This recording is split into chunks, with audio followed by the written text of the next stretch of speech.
Hey, hey, hey, it's KrepsyK, and today we are making epic fries. Shout out to the Chef's Club for showing me, teaching me how to chop up those potatoes the way they need to be cut up for the epic fries. They're waffle fries that are much larger than the size of a potato. So, let's get started. You need sour cream, because these are fully loaded. You need cheese, because these are fully loaded. You need the rest of the ham, because they're fully loaded. Obviously, onion, and you can top it really with whatever you want to put on a potato. You could put butter, chili, you name it. You want to put peanut butter on your fries? Go for it. That's your bag. Today we're working with parsley as our garnish because I just keep forgetting to get chive at the store. Obviously, whatever kind of oil you fry things in. What we're going to do is I'm going to go ahead and cut to the process for cutting these potatoes. We're going to jump right to frying them, and then I'm just going to show you what I topped it with. Like I said, you can put whatever you want on your fries. You don't need me to tell you what to put on your fries. You want to put ketchup on these fries? Fine. You want to put mayo or Miracle Whip on these fries? Go for it. Mustard, jalapenos, that's your bag. But let's get to cutting these first. Alright, we have our potatoes peeled and rinsed. And what you want to do is you want to find the skinniest side. So, there's the fat side, that's the skinny side. This one doesn't really have a skinny side, so we'll probably use this nice good ridge as the skinny side.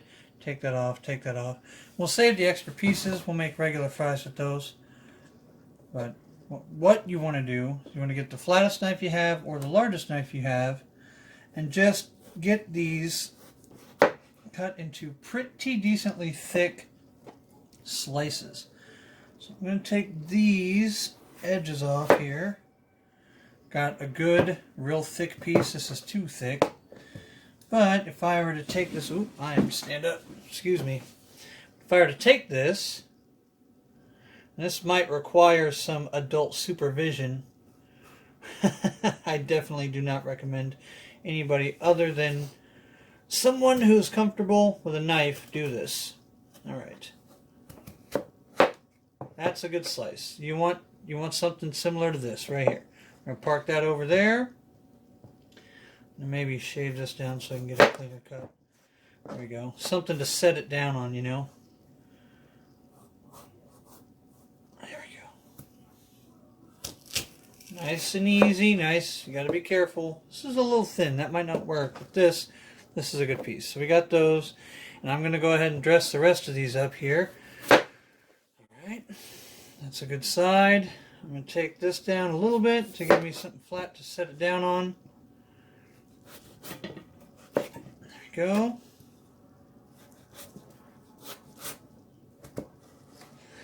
You may have to use a couple of potatoes. Whoa, that's crazy. Look at that. Can't use this guy. That's unfortunate.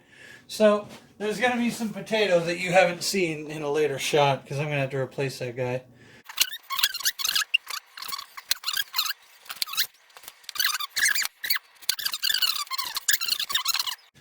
Alright, so after some experimentation I found out that the thicker pieces actually worked the best. Something right about maybe the depth of your index knuckle, you know, from here to there. Maybe the thickness of your thumb would probably be a good measurement. But we got one here that cut just fine. We have a whole pile here that didn't. So I got to work from the side so I don't get too much light or waste too much light, get too much shadow in this shot. And I'm going to try and do one right here. Got some chopsticks. This is what they used. I trimmed a little bit off the side to keep the chopsticks still. Usually doesn't work. They just kind of curve all over the place. So you want to be careful. But you start with a diagonal cut here.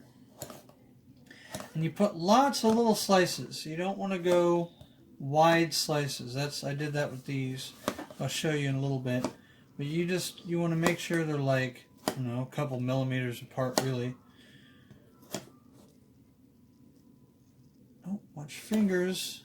Don't want to chop off my finger on camera. That would be terrible. I'd totally leave it in, though. Alright. and last cut there. So if you look, these are pretty close together. These aren't quite as close together as my last cut. This one I took the ends off because they weren't really spreading. I might take this little bitty end off here, and I'm just going to put all of this over here. We'll do something with that after the video. And then the other side, you come and you chop it just as close together, but this time 90 degrees instead of 45 degrees, maybe more, not quite sure. But this one goes 90 degrees. What the chopsticks do is the chopsticks keep from cutting all the way through the potato. That way your cuts meet somewhere in the middle of the slice, giving it some stretch, giving it that accordion look. And like I said, I ruined a couple trying to make sure I could cut this properly on camera for you guys. So it might take a little bit. So give it a little break, make sure, not like break it, but give it some flex, and then you can try and pull it a little bit, you know, and if you can pull it a little bit and get some space in between those cuts, you're okay. If not, you might want to come back, look where there's not such deep cuts, and maybe give it just a little bit more. Just kind of let the knife do the work. You don't want to cut all the way through your slices. Just make sure you get make sure you're cutting material, but don't cut all the way through your potato. Okay, so after some practice here, I think I've got it figured out. The difficulty level of this is relatively high, but with some practice, I think you'll get better. Also, I have a feeling that the chopsticks I was using were too thick, so the cuts weren't meeting. So what I did is I went ahead and I got some large matches, you know, for like, I don't know, you guys have a fireplace at home, or you guys have to deal with lighting grills, and you know, don't have a grill lighter, you can buy really long matches. They're relatively thin, like this, much thinner than my very thick boy chopsticks, and I have a feeling that very much so contributed to the difficulty here of getting this correct. So what I'm going to do is I'm going to do this again with these thinner materials, and hopefully the cut comes out a little better. I'm going to get this finished cut here.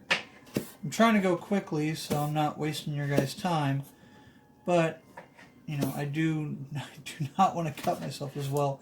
Like I said, take your time. If you want to make these as some kind of party favor, take your time. Once you get the potatoes cut, you got a little bit of time before they got to hit the oil, right?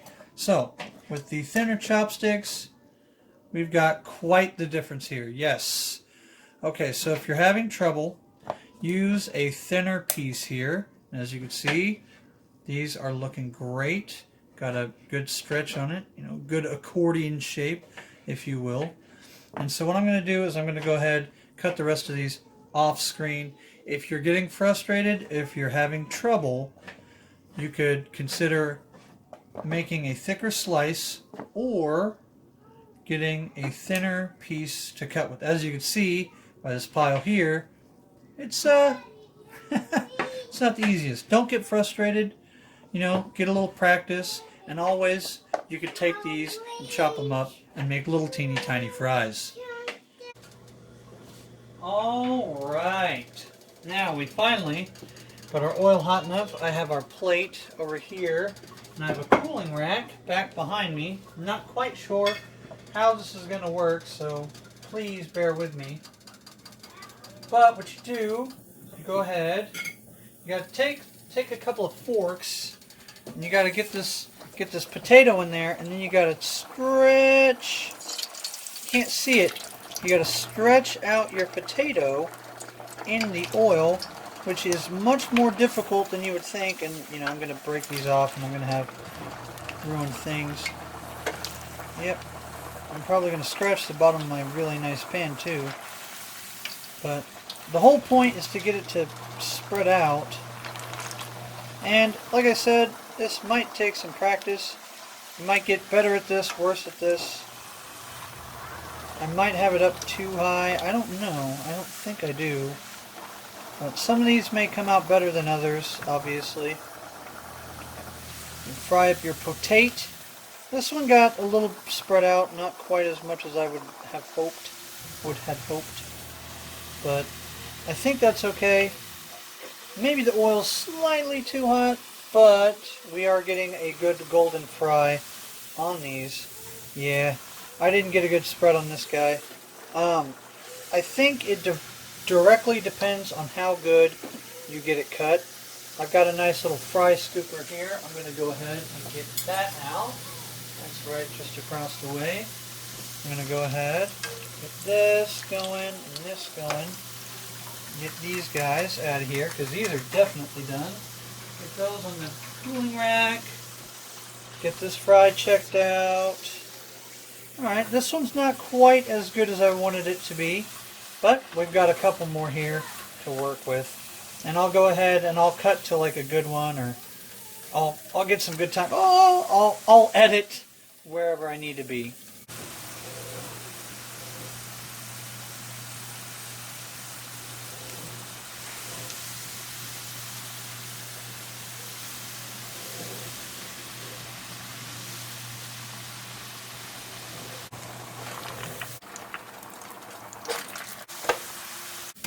My God.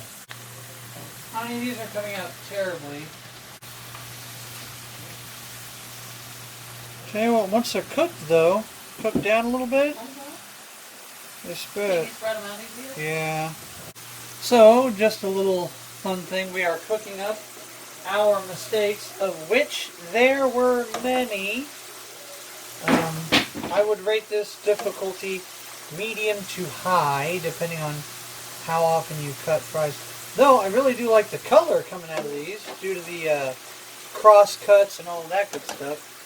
What I'll eventually do is I'm going to get all these done, sprinkle all the seasoning on. We have a secret seasoning from a particular restaurant. I'm not going to say the name, but it's a fry and steak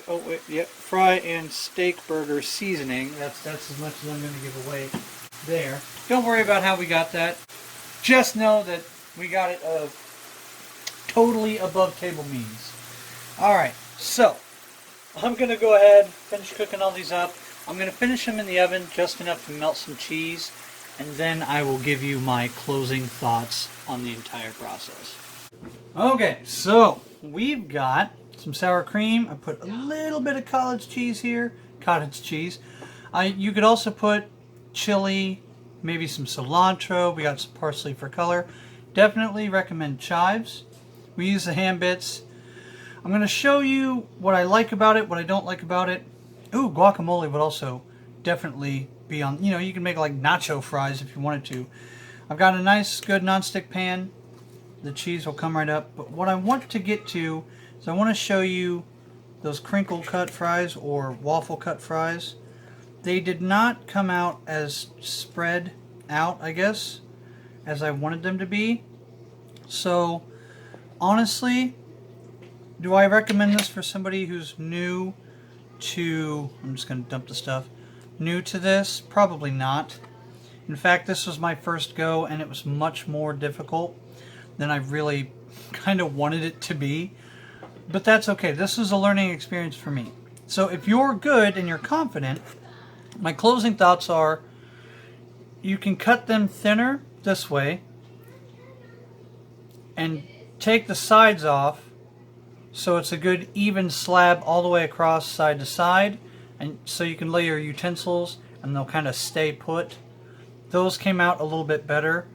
Also, this can be pretty thick, and it's thick this away but not thick this away, and the utensils you want to use should be pretty thin, and you can put whatever you want on top of this.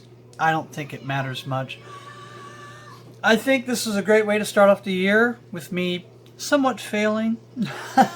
I think that's a great way to start the year with a little failure, but a learning experience. Now, obviously, ham, onions, cheese. This is going to taste delicious, but aesthetically is not as pleasing as I'd like it to be. We also cooked up all the little fries because, well, you know what? Little fries are good too. They need love too. It came out pretty good, but if you're going to do it this way, you can either use pre-cut waffle fries or you can cut up your own little thin fries and then just make nacho fries for yourself. Either way, I think that's up to you. In the meantime, go check out my other video that I'm going to upload today. It's the new year. I thought maybe I'd make 2 videos and open up a specialty magic product just kind of for my magic viewers. And you know what? If you like this, great. If you've got tips, tricks, or something you know about it, even better, let me know down in the comments below. In the meantime, you all have a great day. This is KrepsyK, and I'm getting out of here. Just a little more. Oh my God.